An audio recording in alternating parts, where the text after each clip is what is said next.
Okay, ganito po sinasabi. Basahin natin to ng salitan. Kita nyo na mga kapatid? Okay, verse number 3. As it is written, there is none righteous, no, not one. Verse 11.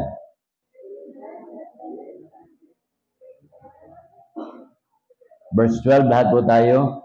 They are all gone out of the way. They are altogether become unprofitable. There is none that do it good, no, not one. Tayo po ay manalangin.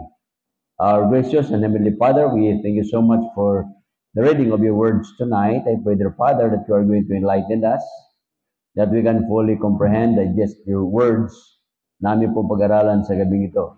At harinawa, kayo po ang magbigay sa amin ng malawak ng pangunawa at maunawaan namin, ma-apply namin sa buhay namin ang mga salita po ninyo na aming pag-aralan sa gabing ito. Lahat na ito aking dadalangin, pinapasalamatan sa matamis sa Panginoon Kristo, sa amin din sa kapaligtas. Amen. Okay. So we are going to discuss about salvation, kaligtasan.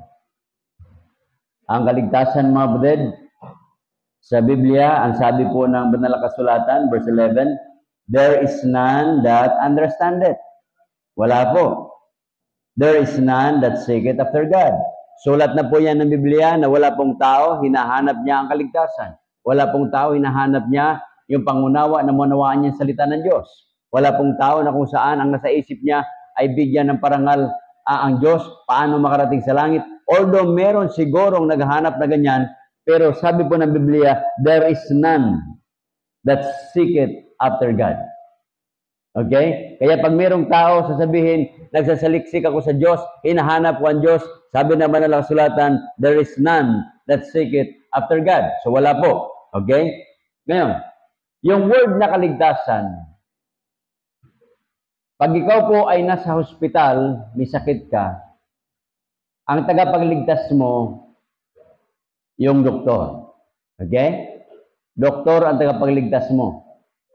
Hindi po, pag may sakit ka, huwag kang pumunta sa vulcanizing shop. Kahanginan ka lang noon. Pag may sakit ka na, masakit ang likod mo, masakit ang giliran mo, masakit ang dibdib mo, masikat ang tiyan mo, pumunta ka sa doktor. Okay? Noong araw, ang tao ay hahawakan lang yung palad at sasabihin ng manghuhula ay may kabag ka lang. Iutot mo lang yan, tapos ng sakit mo. Okay? So ngayon po, hindi po. Kukunan ka ng dugo, ilalaboratory ka, kukunan ka ng urine test, o ano pa mga mga pagsusuri, para malaman nila yung pinaka-punot dulo. Okay? So yun po yan. Nung araw, hindi po. Kaya ang tagapagligtas natin, pag tayo may sakit, doktor. Kasi lang yung doktor, sasabihin din sa'yo, ay ipag-pray po natin. Okay? Gagawin namin yung aming nakakaya, makakaya, ngunit Diyos nang bahala sa iyo. Nakuha niyo ba? Yan po yan. At the end, Diyos pa rin ang magbigay ng kaligtasan. Sa isang tao na siya po ay inakusahan. Okay? Anong kailangan niya? Lawyer. So pag may kaso ka, ang tagapagligtas mo, abogado. Okay? Lalapit ka sa abogado kasi may kaso ka. Huwag kang lalapit sa kumari mo. Madagdagan yung kaso mo. Okay? Huwag kang lalapit doon sa mga kanto-kanto. Hindi po yan. Ako'y nakakita ng taong hinuli. Ang sinasabi ng pulis, huwag, ikaw ay bibigyan ka ng karapatan na manahimik dahil ang mga salitang lumalabas sa bibig mo ay pwedeng gagamitin laban sa iyo. Ba okay yan Sabi ko, ba okay to Ang kaba ko kasi katabi ko. Baka pati ako idadamay Nakuha niyo ba yun? Yung kaba mo, pupupusasan tapos sabihin ng pulis, may karapatan kang manahimik dahil yung mga salitang lumalabas sa bibig mo ay pwedeng gagamitin ebidensya laban sa iyo. Ngunit ikaw ay may karapatan din na kukuha ng iyong abogado kung may pambayad ka. Pero pag wala kang pambayad, bibigyan ka ng gobyerno ng abogado para magtanggol sa'yo. Ba, okay ah. Kaya para wala kayong gulo sa abogado, huwag kayong gumawa ng kalokohan ha. Kasi ang abogado, tagapagligtas yan. Kaya karamihan sa mga nakukulong, yung mga wala pang bayad sa abogado. Tandaan nyo po yan. Kasi nga kasabihan natin, money cannot buy happiness. May kausap ko kanina, kaibigan ko pastor. Sabi ko, money cannot buy happiness. Ngunit sabi ko sa kanya, but remember, ano pa yun, mga 5:30 ko yata kausap yung kanina. Sabi ko sa kanya, but remember that 99% of our problem can be solved with money. Gutom ka, problema mo, abay bumili ka, may pera ka eh. Pag wala kang mabili, 99% magugutom ka. Wala kang sasakyan, may pera ka, bumili ka ng sasakyan. Solve ang problema mo. Oh. Wala kang girlfriend, bumili ka. Binibili yung girlfriend. No? Eh, di ba, mayroong mga ano doon, may mga babae ngayon na ano, di ba, yung for rent, di ba? Oh, may mga ganun eh. Sa Japan, nabasa ko yun sa isang article, pwede pala yun. For rent na, ano, na anak, for rent na kaibigan, for rent na girlfriend. Abay, okay ah. Hinahunting ko, tuwan-tuwa ko habang binabasa ko yung article, bakit for rent yung ano, yung babae? Bakit walang lalaki? Logi naman kami. O, di ba? Kaya hinahanap ko, baka mayroong for rent husband, o, pambihira, okay na, no? For rent boyfriend, pambihira, for rent na kaibigan. Kung maganda yung alok, pwede. So, yun po yung lipunan natin ngayon, mga kapatid. Okay? Ano pa? Yung favorite na word ninyo, yung ano ba, yung pinakamahirap na words, tatlong words sa English, yung pinakamahirap. Yung magsabi ka na, I am wrong, I am sorry. Yun po yung pinakamahirap na salita na lumalabas sa bibig ng tao. Okay? Mahirap yan. Sa Pilipino, ang mga misis naman, meron silang favorite language tuwing 15 at saka 30. 3 magic words din yon. Nasaan ang sahod? Nasaan ang sweldo? O, di ba? 3 magic words yan sa Pilipino. Okay. Yan po yan. Ngayon, mga kapatid, ang pinakamahalagang lingwahe, nag-iisang word sa buong mundo, na hindi pinapansin ng tao, yun po yung word na salvation. Kaligtasan. Hindi po yan napag-usapan sa casual na na lingwahe. Nakuha niyo ba yun? Hindi napag-usapan yan. Yung mga nagiinuman, hindi napag-usapan yung kaligtasan. Yung mga barkada, hindi napag-usapan yung yung halimbawa, mga binatilyo, naggrupo-grupo dyan. Mapag-usapan nyo ba yan? Nakatuwaan ninyo kung ano yung kaligtasan? Mga babae, mga dalaga, magkumpul-kumpulan kayo, pag-usapan nyo kaligtasan? Hindi. Pag grupo-grupong mga binata yan, napag-usapan yan yung chicks. Paano manligaw? Paano magkapera para mambigay ng bulaklak at chocolate doon, di ba? Ganon din yung mga babae. Paano sila magpaganda? Di ba? Paano magkaroon ng mahabang pilik mata? Ayun. Paano mag-ahit ng kilay? Pambihira, no? So, may kanya-kanyang yan eh. Pero yung word na salvation, pag grupo-grupo yan, bibihirang napag-usapan yan. Ang laman lagi na pag-usapan, barkada, pwedeng eskwelahan, pwedeng trabaho, pwedeng pera, pwedeng gimikan, pwedeng lugar na pasyalan. Pero yung tinatawag na kaligtasan, hindi po yan napag-usapan. Okay? Yan. Ngayon, so nabanggit ko na, pag ang tao ay may sakit, doktor ang kailangan. Pag ang tao ay mapupunta sa kulungan, abogado ang kailangan. Pag ikaw ay nalulunod, sino ba dito hindi marunong maglumangoy? Marunong ba kayo lumangoy? Ha?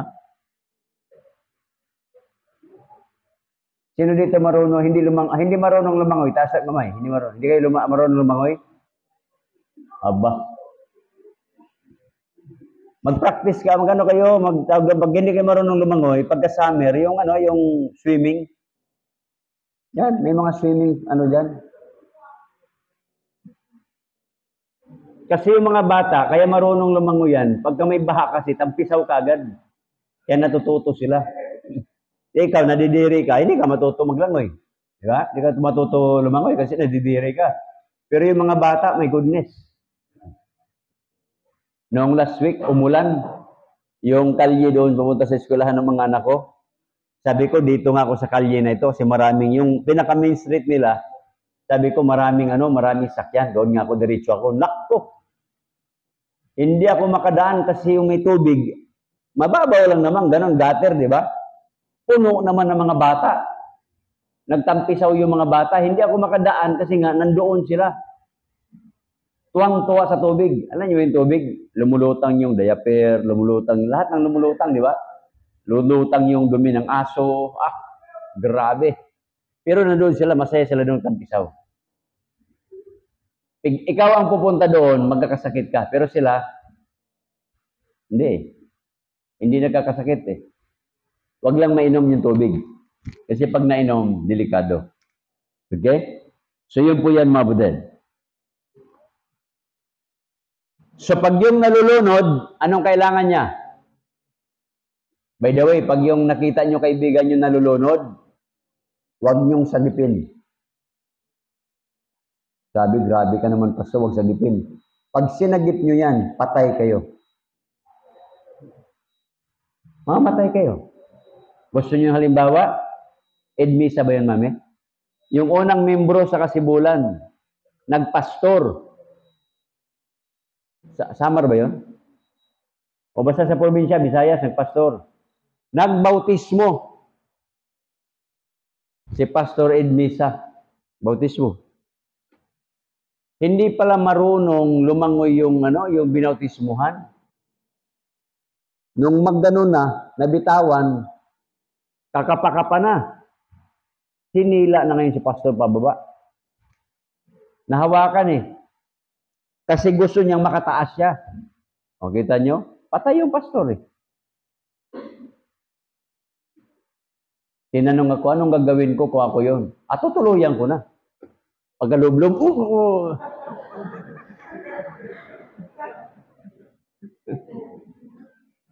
ginanon niya eh. Tak, ginanon niya. Hinawakan yung pastor kung saan siya nahawakan, di ba? So napunta siya sa ilalim. Pagkapunta sa ilalim, kasi hindi marunong lumangoy, naapak-apakan siya doon. Patay yung pastor. Kawawa naman. So. Pero nasubukan ko ng mag-dumive at tawag doon, yung bang nagtry ako na mag-rescue. Ganun nga, hahawakan ka. Ako naman hindi ako pahawak. So gagawin ko yung kamay niya, gaganunin ko. Tapos hahawakan ko yung ulo niya, di ba? Kasi pag nahawakan ako, kawawa ako eh. So ganun. Kaya pag kayo'y nalulunod, makinig kayo ha, pag nalunod kayo, hayaan nyo yung magligtas sa inyo ang gagawa ng paraan. Simple lang naman ang paraan eh. Hahawakan ka lang dito eh. Ito lang, gaganunin lang naman yung dito mo. Ganun ka, oh. Lalangoy na kayong dalawa. Hindi mo kailangang hahawakan siya kasi lulubog yun. Yung savior mo. Nakuha nyo ba? Kaya pag nalulunod kayo, napulikat kayo, o naranasan ko yan sa may San Antonio, Zambales, diyan namatay yung classmate ko sa Bible School. Namatay.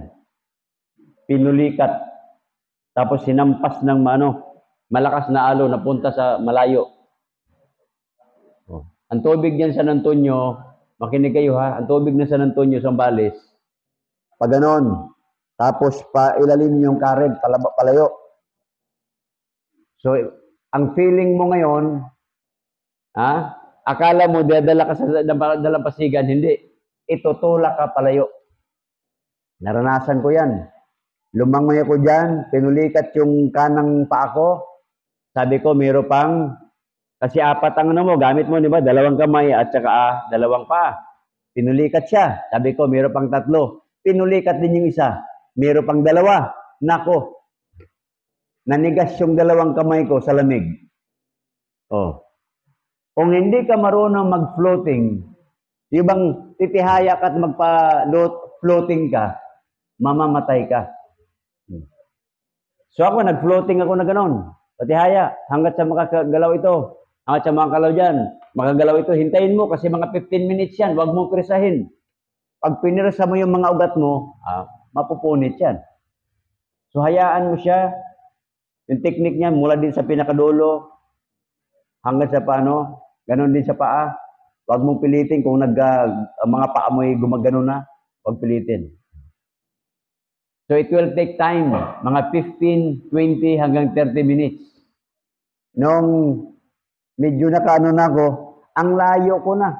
1 kilometro ng layo ko mula sa dalampasigan. O nakuha nyo? Kung typical na hindi ka marunong lumangoy, mamamatay ka sa gitna. Pagdating sa dalampasigan, sabi ko doon sa mga kasama ko, mga walang hiya kayo. Mamamatay na ako doon. Ang layo-layo ko na. Ano sabi nila? Akala naman kasi sadya mo talagang lumayo ka eh. Ay, mga walang hiya talaga ito. Oh. Mamamatay ka na, akala nila, trip mo yun. Oh, kaya yun po yan. Huwag kayong lumayo. Kaya kailangan mo lifesaver, lifeguard. Okay? Yan po yan. So ngayon, ano pa?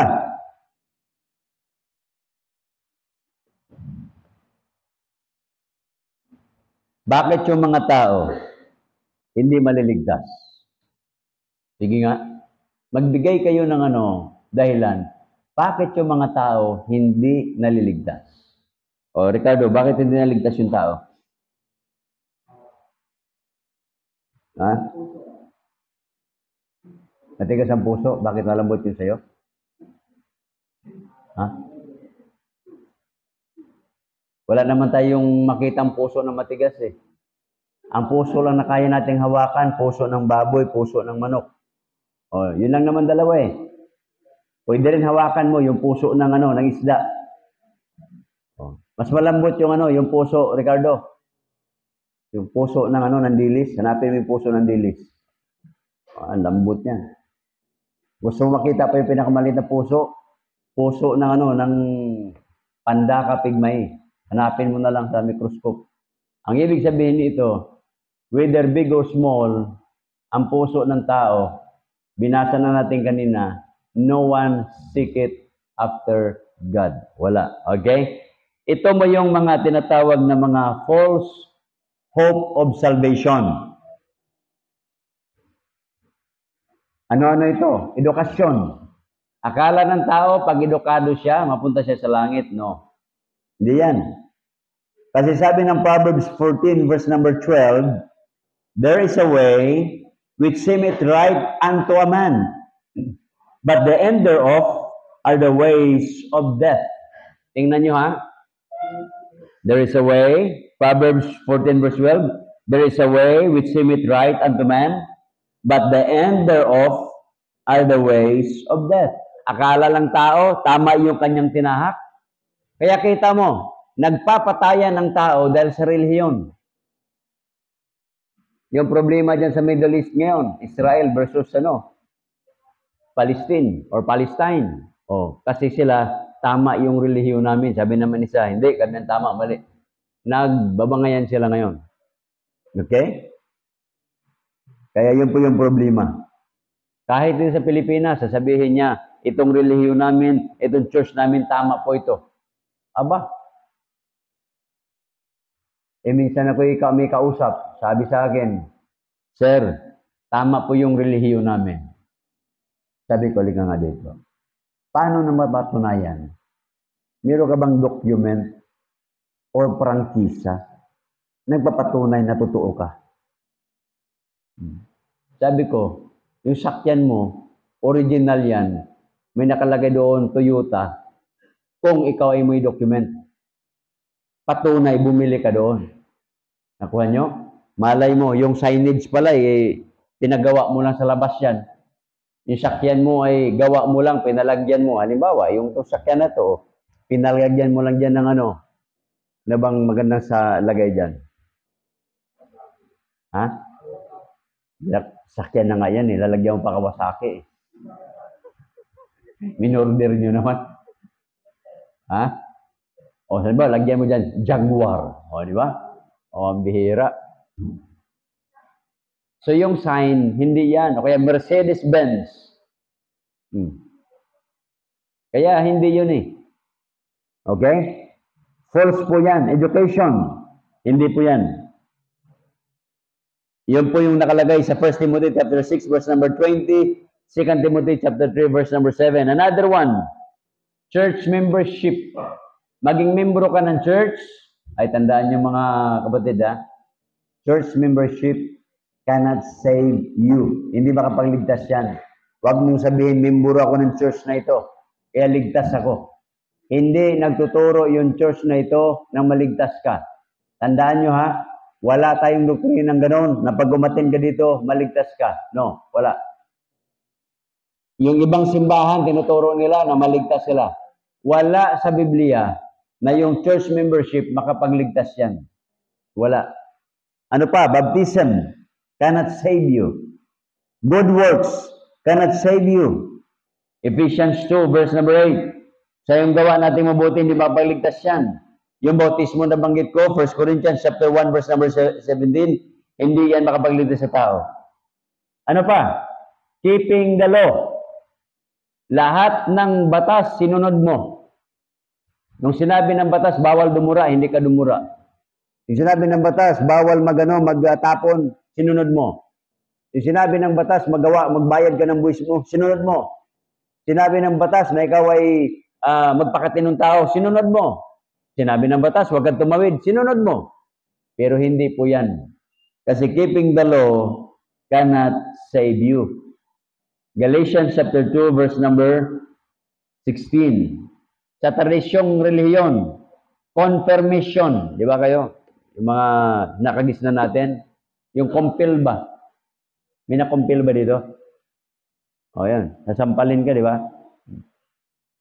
O. Tapos mayroon pa dito, lalagyan ka dito. O. Ganyanan ka. O. Isang way din yan ng confirmation. Another one, loving the golden rule. Hindi rin. Sincerity. Hindi rin. Tithing cannot save you. Offering cannot save you. Prayer cannot save you. Kasali ka ng mga secular organization, lahat na lang ng organization, sumali ka. Sumali ka sa, ano ngayon, organization na sikat? Eagle. Oh. Eagles Club ba yun? Oh. Sumali ka sa Eagles Club. Hindi yan makapaligtas. Kahit sumali ka sa Maya Club, hindi pa rin. Sumali ka sa Lions Club, o kaya sa Cat Club, o kaya sa Dogs Club, hindi makaligtas yan. Okay? So wala sa organization yan. Religious organization, hindi rin makapagligtas sa atin. Okay? Ngayon, ano ba ang salvation? So what is salvation? Tandaan nyo ang salvation, may ano yan? May mga important features yan. Tingnan nyo. Mula nung lumang tipan, bagong tipan at ngayon, present time natin, yung kaligtasan, hindi po yan nagbabago. Bakit? Ang kaligtasan, salvation is always by the blood. Tingnan nyo sa dugo ng Panginoong Jesucristo. Yung lumang mga tao, yung Old Testament saints, they are looking forward to our Lord Jesus Christ. Tayo naman nandito ngayon, present age, we are looking backward doon sa ginawa ng Panginoon Jesucristo. What's the difference between the Old Testament and the New Testament? The Old Testament, habang tinitingnan nila yung sacrifice ng Panginoon, sila po ay nagkakatay ng sacrificial lamb once a year. At yung dugo noon, i-sprinkle yan doon sa Holy of Holies to cover their sins. Yun po yung ginagawa nila. Tayo ngayon, hindi na ho tayo nagkakatay. Bakit? Pag may dugo, hindi na natin nilalagay yan sa Holy of Holies. Inakain nyo Ginagawa nyo yung dinuguan Nakuha nyo ba yun? Scarcity. Yun po yan, mga kapatid. Hebrews chapter 9, verse number 22. Tingnan natin. Hebrews 9, Hebrews chapter 9, verse number 22. Ganito ba sabi ng banal na kasulatan?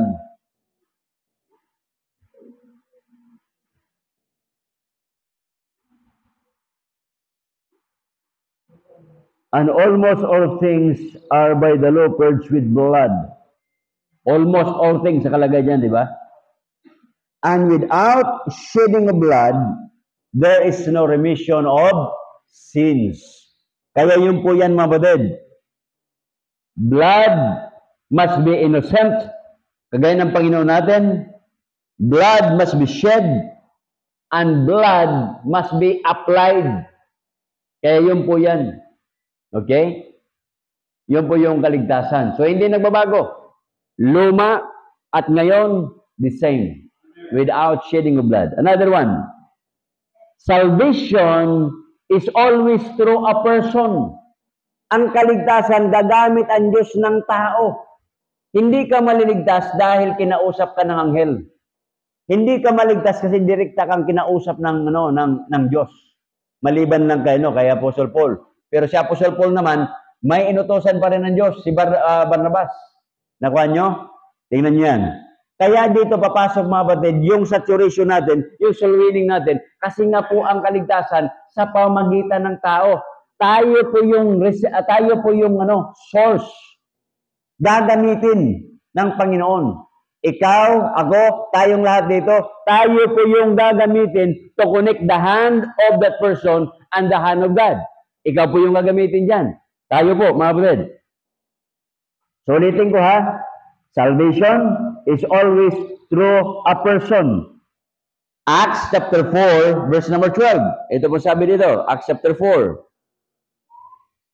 Acts chapter 4, verse number 12.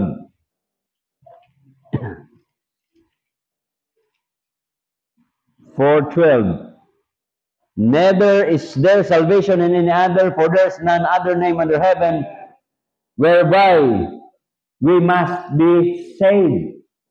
So wala eh.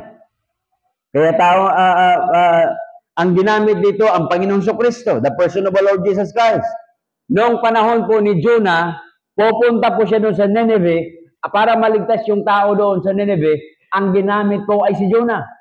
Habang pupunta doon si Jonah, ayaw niya, tumakas pa nga siya eh.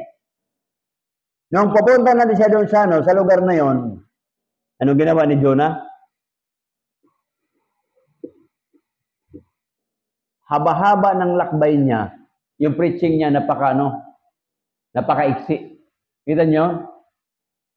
Sa haba ng nilakbay niya, ang preaching niya napaka-iksi. Yun po yan, kapatid. 8 words lang yung kanyang preaching. Pero nung papakinggan ng mga tao, naniwala yung tao. Ibig sabihin, kayong tao nagbago, kayong tao naligtas dahil mayroong tao ginamit ng Diyos doon sa lugar na yon. Okay? Kaya mga kapatid, walang ibang gagamitin kundi yung mananampalataya na kagaya po natin. Amen mga kapatid? Kaya kinakailangan natin ilapit ang Diyos sa kanila kasi nga ayaw nilang magsaliksik. Kung po pwede nga lang, maglagay tayo ng signboard dyan. If you want to be saved, this way. Subukan lang natin kung meron. Di ba? If you want to be saved, kahit lahat ng kanto, lagyan mo. Gusto mong maligtas. Punta ka lang dito sa address na to. Ang dami ng sumumo niyan. Sa mga Facebook. Wala. Subukan nyo. Mag-post kayo. Sa mga inquiry na gustong maligtas, PM ba yun or DM ba yung mga sinasabi? DM me. O, yun. O meron mag-direct message sa inyo. Walang ganun eh. Okay. 1 Thessalonians chapter 5, verse number 9.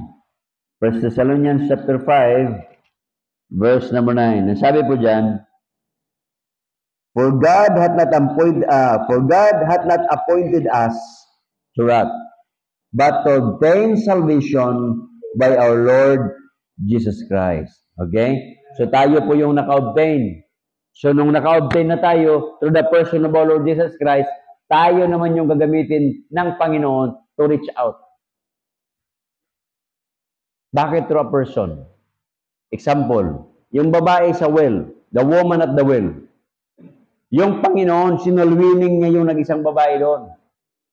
Through a person. Nung maligtas yung babae, nagtawag ng mga mga ka-villagers niya. Okay? Nagtawag, pupunta sa Panginoon. Ibig sabihin ng kaligtasan, merong gagamiting tao. Ginamit ng Diyos, sinulwiningan ng Diyos yung babaeng yon, woman at the well. Tumanggap siya, naniwala siya, sinishare niya yung kanyang paniniwala, yung kaligtasan sinishare niya, sinabi niya doon, binunugtas niya doon. Yung mga tao naman gusto ma-verify yung kaligtasan, pumunta doon sa Panginoon Kristo. So, merong gamitan instrumento. Hanggang ang Panginoon, last minute niya, doon sa krus ng Kalbaryo, nagsulwining pa rin. Tingnan nyo ha, nagsulwining pa rin. Another one. Salvation is always by grace. Ang kaligtasan ay laging sa biyaya ng Diyos. Hindi po yan kasama ng gawa. Wala pong gawa doon. Okay, Ephesians chapter 2 verse number 8.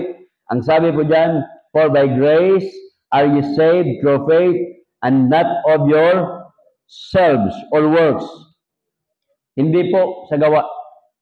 Sa biyaya ng Panginoon.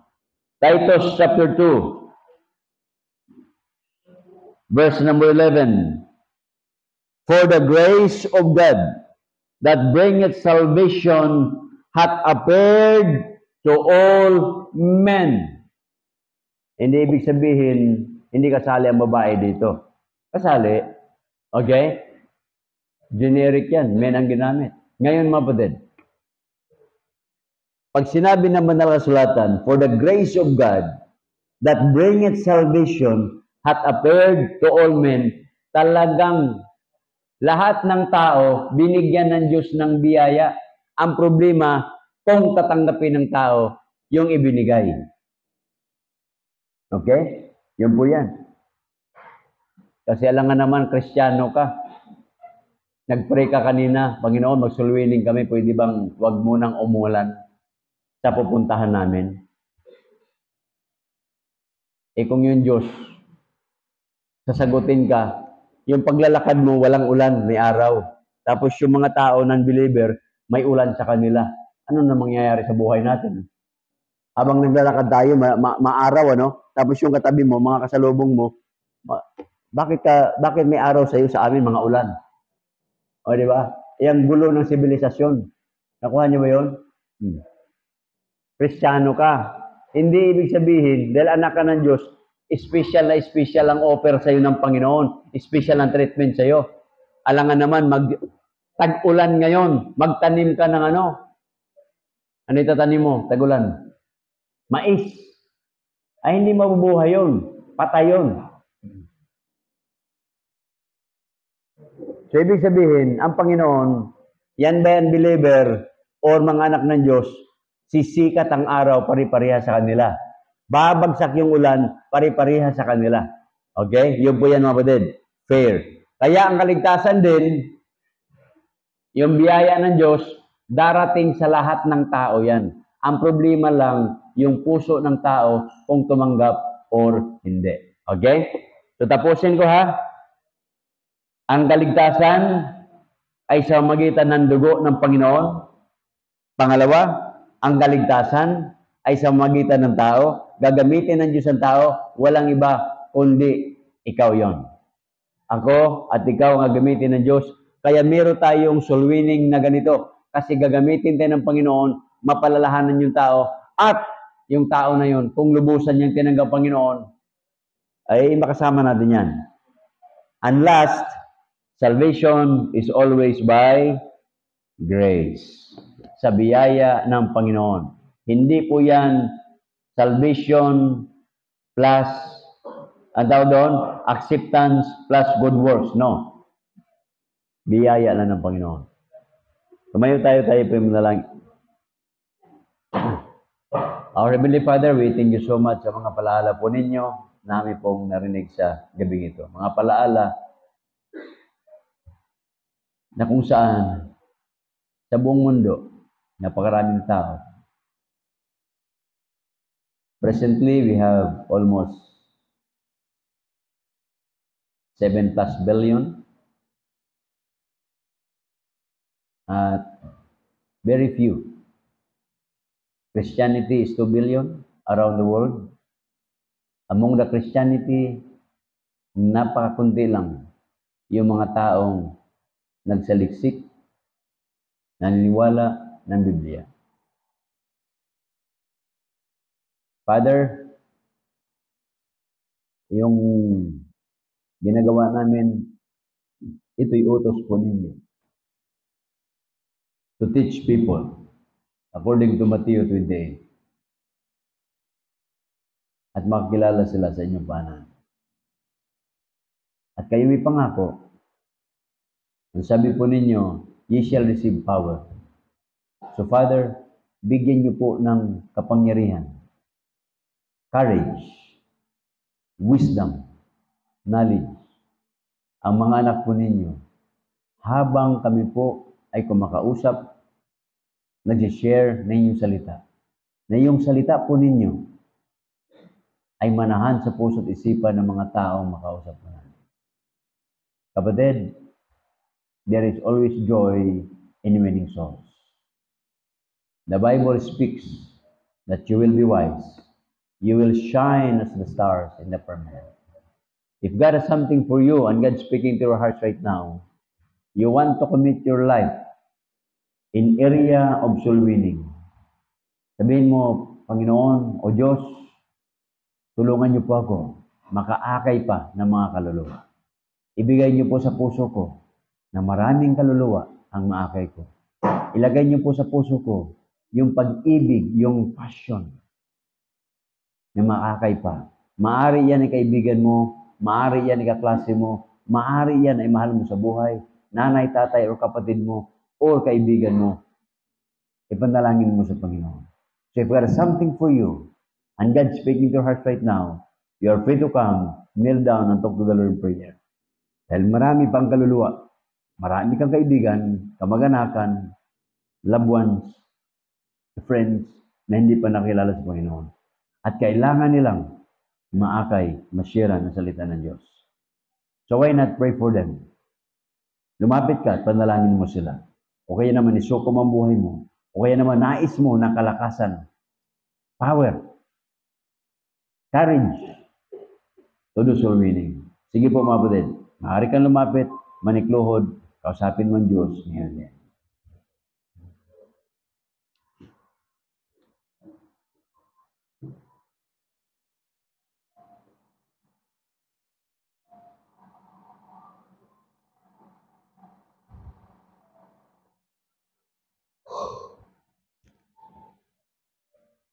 Thank you, Father, sa mga paalala po ninyo sa inyong salita. Tulungan niyo po yung mga anak po ninyo dito ngayon. Na kami ay bigyan mo ng power, bigyan mo ng wisdom, courage to win souls. Nadalain ko po na kayo po patuloy na kumilos sa kanila, ingatan gabayan, at bukas patuloy kaming hahayo. I pray, dear Father, na bigyan niyo kami ng kalakasan at pangatawan, huwag kami magkakasakit. Layin niyo kami sa anumang uri ng sakuna, disgrasya, at pagpalain niyo po kami. Palambutin niyo po ang mga puso na makausap po namin. Lahat na ito ang indadalangin, pinapasalamatan sa matamis sa plan ni Kristo, sa amin niyo sa kabaligtas. Amen. God bless us all.